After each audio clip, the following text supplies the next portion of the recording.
Hello, good afternoon. Are we on Adobe Connect?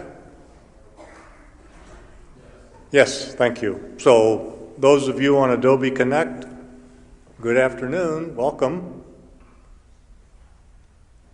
Happy New Year. Happy spring semester. Hope you all had a great, it's a long time ago, great Christmas break, and you survived the vortex, so we got a legitimate winter now. So, where's Mary Ives? Our board chair is here. Why don't you stand up, Mary, just in case you don't know Mary. She spends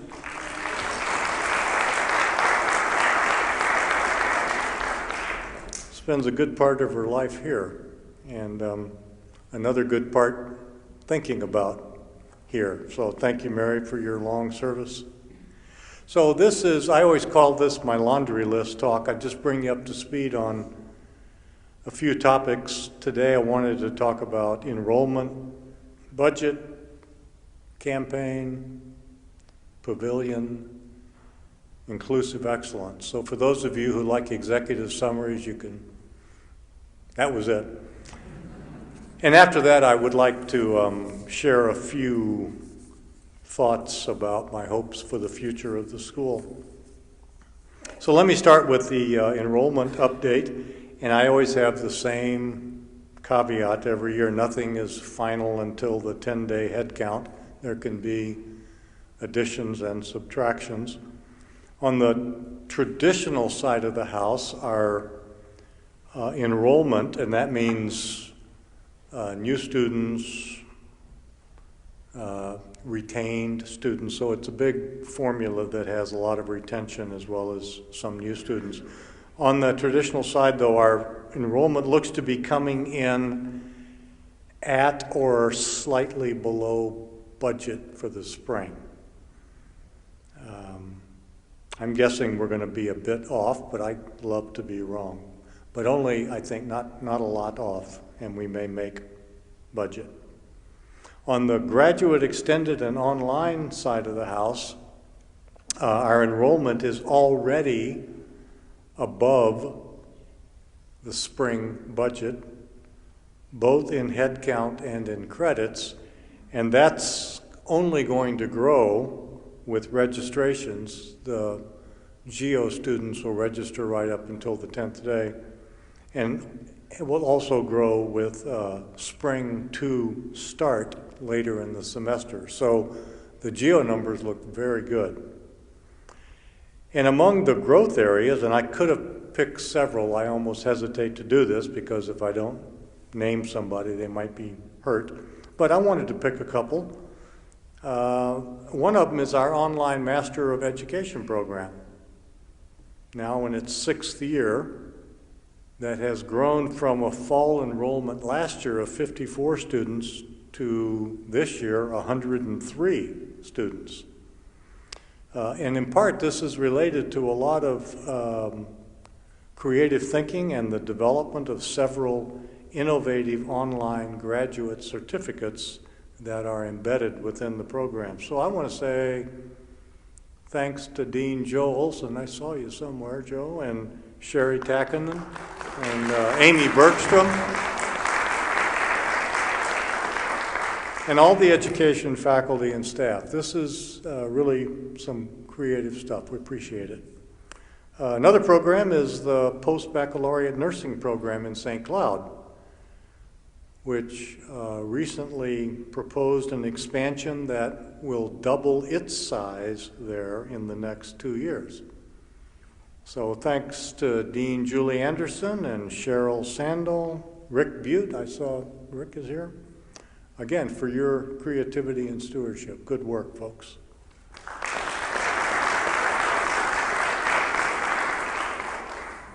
So our budget situation for the year, if you remember back to fall, we started out with about $1.5 million, $1.5 million shortfall in our revenues, and that was comprised of a shortfall in the traditional enrollment and a significant increase in our unfunded institutional aid. So this is the discounting that we did in the fall for those traditional students. So we had the bad combination of fewer students and we paid more to get them. That was about $1 million of the shortfall. And then connected to the enrollment shortfall was another $500,000 shortfall in housing and food service. So, we realize a certain net revenue on traditional students, but in addition to that, for most of them, we get housing and food contracts. So when you're off in the traditionals, you're off on a couple of fronts. So in response to that shortfall, we went through another round of budget reductions in the fall, and we reduced our operations by about $1 million. And these reductions, together now with the uptick in the graduate extended and online enrollment, mean that we are projecting our year-end balance to be right about at what we budgeted, or maybe slightly above, and that would be a bottom line of about $1.7 million, or maybe some more. So that's good news going into the second semester.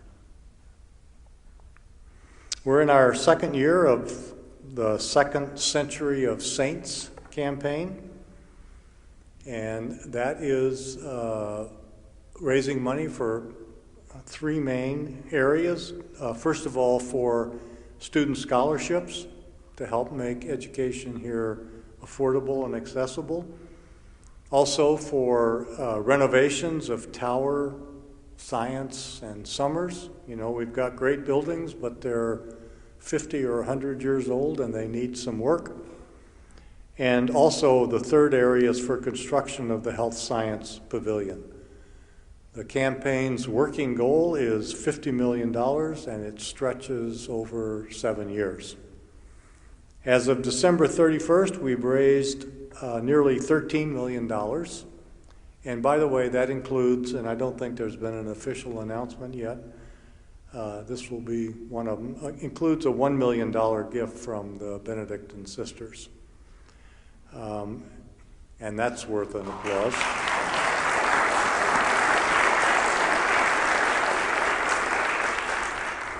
We really appreciate all that the sisters do for us.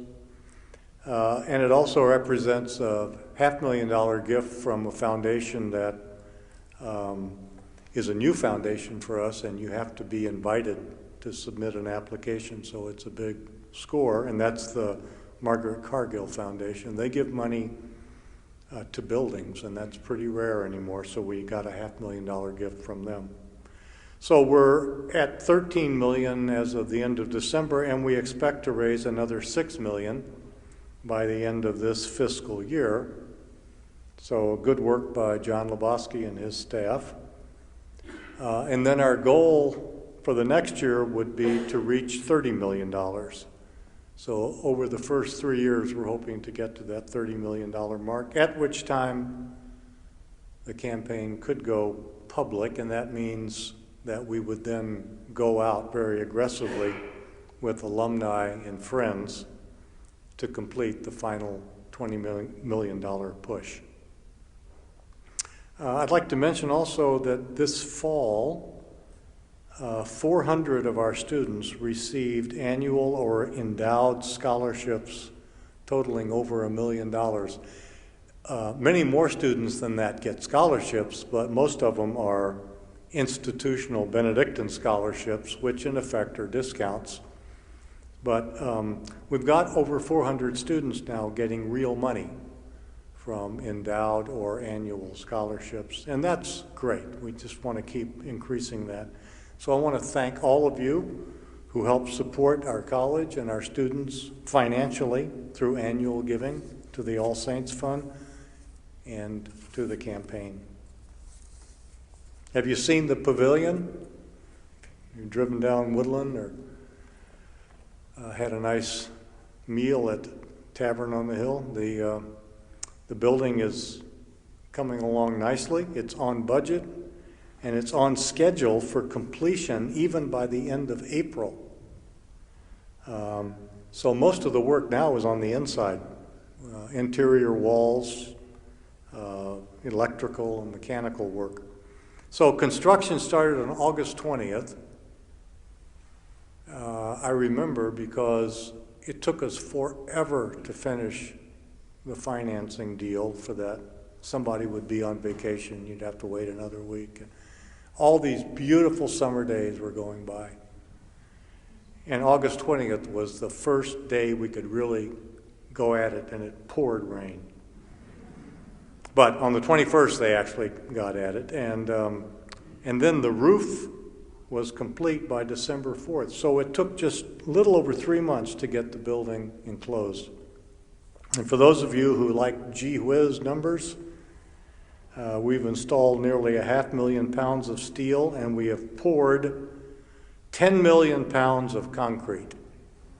So it's built to last. It will not wash away or blow away.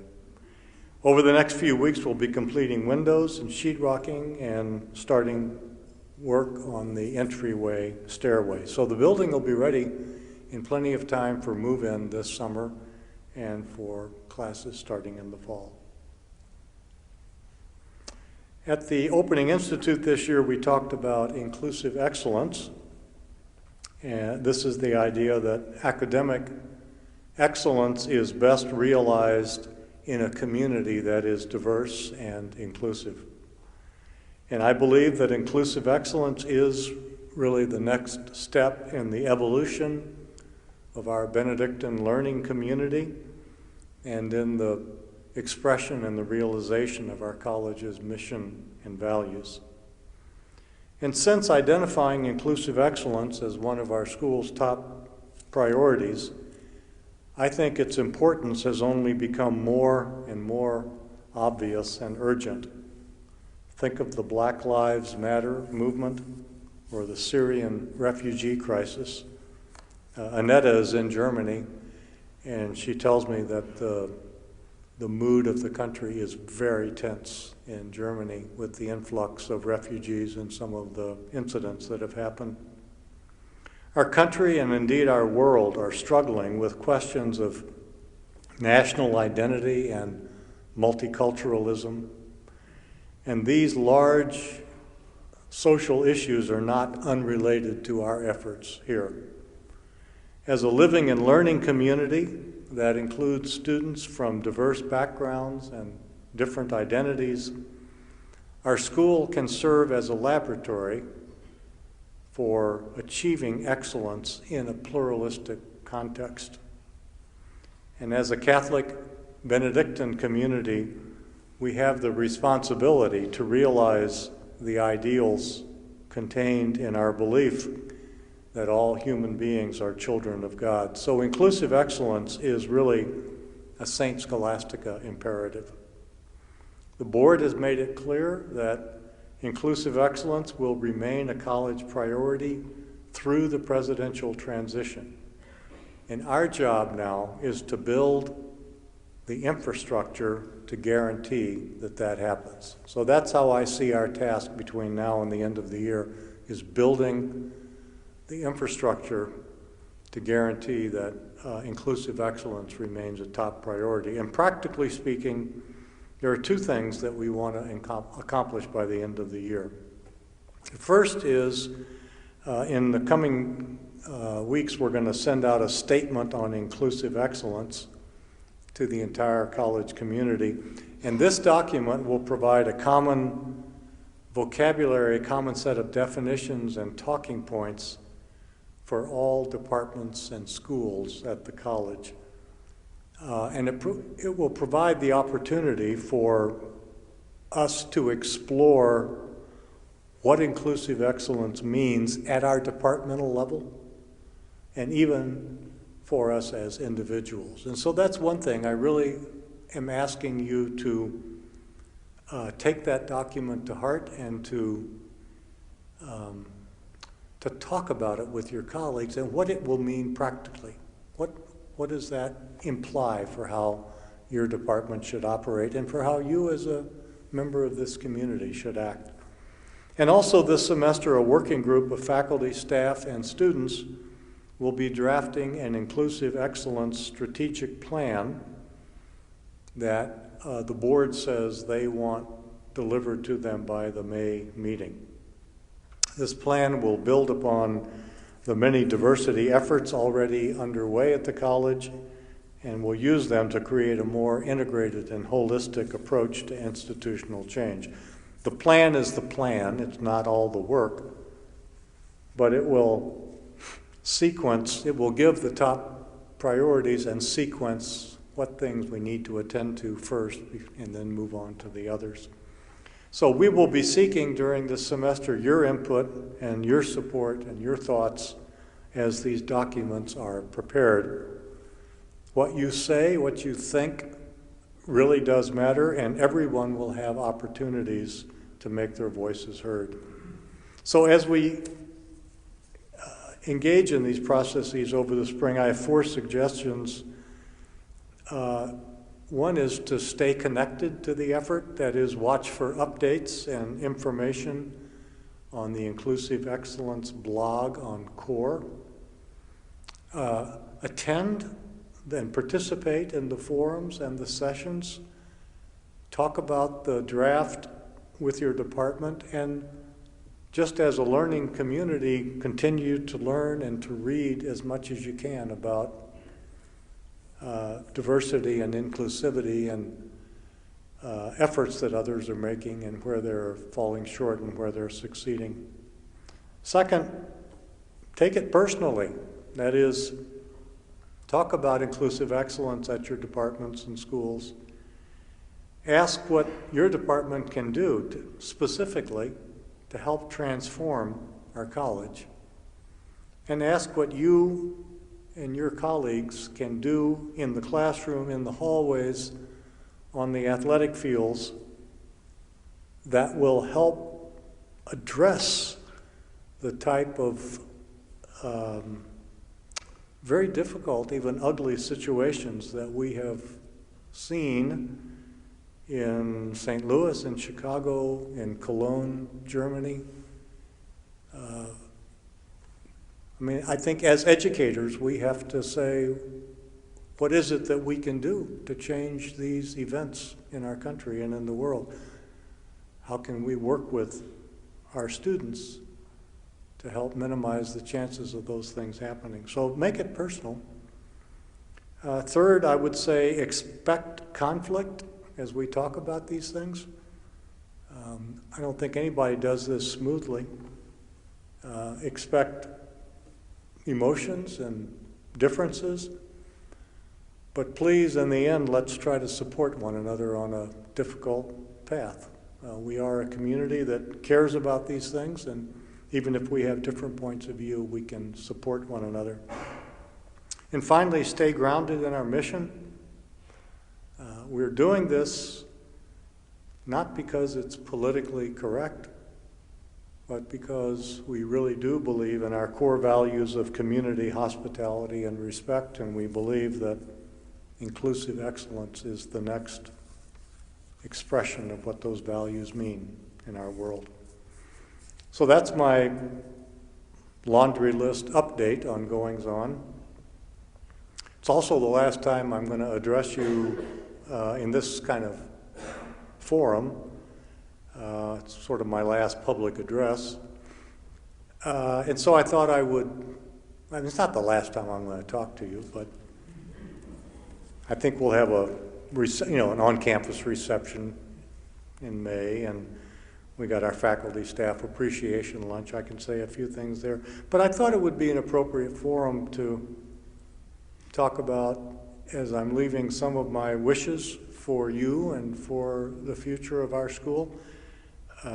They've got me on a farewell tour this semester, so I'm going around to our donors and alumni and saying thank you for your support. And this is sort of what's emerging as my stump speech, and I thought I would share it with you. So I have 4 hopes for the College of St. Scholastica.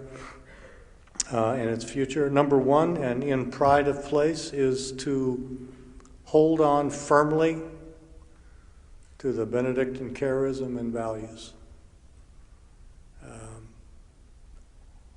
Please don't drift from them. And drifting would be easy to do because used to be there were over 500 sisters here, and today there are 65. Half of them are in a nursing home, and in 10 years it's going to be a different landscape here. And we, who are not professed religious, must be deliberate and intentional about preserving that heritage. I think preserving the heritage will require some literacy about the Catholic tradition. And I urge you to find ways as a faculty and staff to address this. I'm not talking about everybody being Catholic, but I'm saying, I think to understand all those nuns that we love, we need to understand that they are Catholic women, and we need to understand the fundamentals of their worldview, which is the Catholic tradition. Holding on to the Benedictine charism will guarantee that whatever else happens, this school will always be grounded in the liberal arts. The Benedictines, as you know, are famous as the preservers of Western culture over centuries. And you can have a liberal arts college that is not Benedictine, but you can't really have a Benedictine school that is not a liberal arts college or grounded in the liberal arts. Holding on to the Benedictine charism will also guarantee that a St. Scholastica education will never be purely technical or utilitarian or simply about personal gain, but will always fundamentally be about service and transformation of self and society. The deepest roots of Benedictine education are about personal transformation. And when we say the world needs more saints, that's what we're talking about.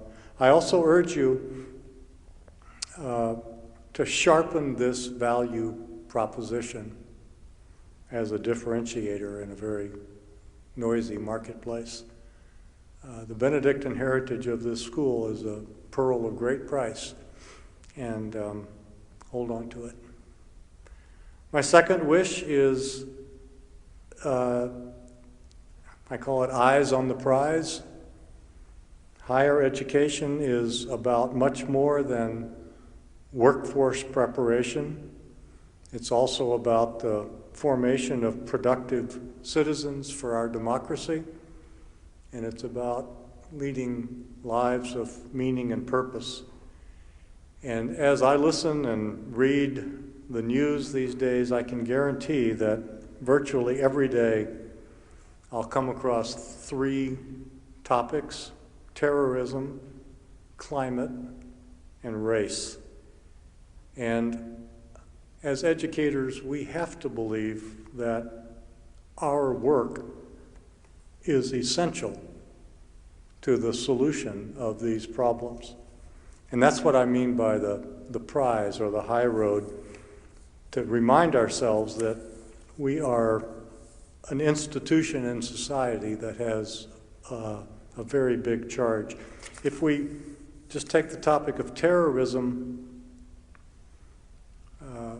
a college is dedicated to the proposition that we resolve our differences through debate and evidence and arguments rather than violence. That's a huge lesson. And the world needs to see how it works, and we need to model it. Also, at a college, a Catholic college like ours, we're alerted by the Catholic tradition to the dangers of blind, fanatical faith. In the Catholic worldview, our beliefs should be examined. Our knowing and our believing should be harmonious, so that if we find a big gulf between what we believe and what we know, we're either believing the wrong things or we're not thinking straight. So we have a lesson here to illustrate about the importance of examined belief and the danger of blind belief. And climate change, don't get me going. I mean, as an institution in society, we stand for the importance of evidence and the scientific method rather than personal opinion or political persuasion for developing social policy. And we need to stand up and make that point. And we need to educate citizens who will make that point. On questions of race, one of the main points of a liberal education is the cultivation of imagination in students, of empathy, of courage, the ability to understand somebody's experience, even if it's radically different from our own, and to find common ground, and the courage to act on it. And as I already suggested, our college can serve as a laboratory for how people from different backgrounds can learn to live and work and study together. And so this is everything from what we do in the classroom to what happens in the dorm rooms. I read an article recently that said, you know, the way colleges usually handle, I don't like your food, or I don't like the way something smells, or I don't understand your holidays, or I don't have good rapport with my roommate from another country, is, you know, we send in the professionals to sort it out. And the author of the article said we ought to quit doing that. We ought to send in a peacekeeping force and tell the students they got to work it out, because this is what happens in the world. We've got a real laboratory here for appreciating and resolving differences. So keep the charism, keep the high ground about the purpose of higher education. My third wish is that we will reconceive academic excellence in terms of inclusivity and affordability, rather than the best and the brightest. And I don't mean that we don't want to attract the best and the brightest, but that we would judge excellence and success by how many people who are qualified we can draw in and help succeed. If higher education is really essential for democracy, then it must itself be democratic, and that means it must be inclusive and accessible and affordable. So when we're faced with tough decisions and have to make budget reductions, let us take the student's point of view. How can we make what we're doing here more affordable to them? Because every year you can get your heart broken by the $1,000 or $2,000 or $5,000 gap between what a qualified student, what an interested student can come up with and what we can afford to give. And where there's a gap, there's a gap. And we've got to do everything we can to make it as affordable as we possibly can. And it's not because we're not doing something right, it's because the source of funding has shifted. It used to be 2/3 federal and state government, now it's 1/3 federal and state government, and the rest falls on the students, the families, and us. And then my fourth wish is stay nimble and creative and innovative. This, I believe, combined with our heritage, is our advantage. You know, we used to have a saying that I loved: a good idea in the morning can be a tradition by late afternoon. We're not part of a big system. This is the kind of school that can experiment, can make mistakes, can make improvements, we can innovate, we can develop new models, and we can do it quickly and actually act on them and reform them. And I urge you to keep doing that. Although our spring enrollment numbers look good, we cannot forget that we are down 300 traditional students over the past few years, and that making the necessary budget adjustments has been extremely painful for this community. We cannot simply cut or downsize as a response to the challenges facing us. We also have to innovate and grow. And fear of change or reluctance to change will keep us from doing great things. So I urge you especially to keep at the task of rethinking the traditional undergraduate model. That includes how we can better use technology. That includes moving toward competency-based and problem-based curricula. That uses our faculty and staff more and more as coaches and mentors, and that develops partnerships with business and industry. I went to Essentia, to the new CEO of Essentia, to ask for for them to participate in our capital campaign and help us develop the nursing skills lab here, and he said, I want to help you with that project, but how about if I build it down here and you give me your senior nursing students for part of their senior year and they work with my nurses down.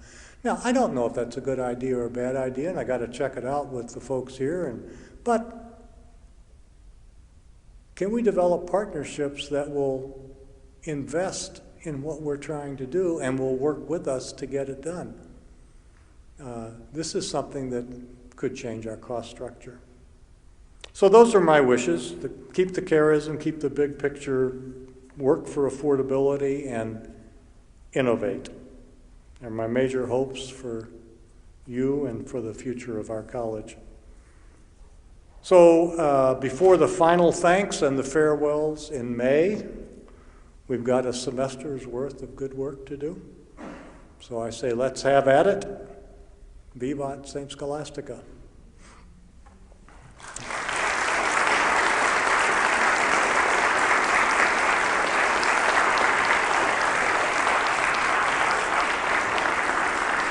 Thank you.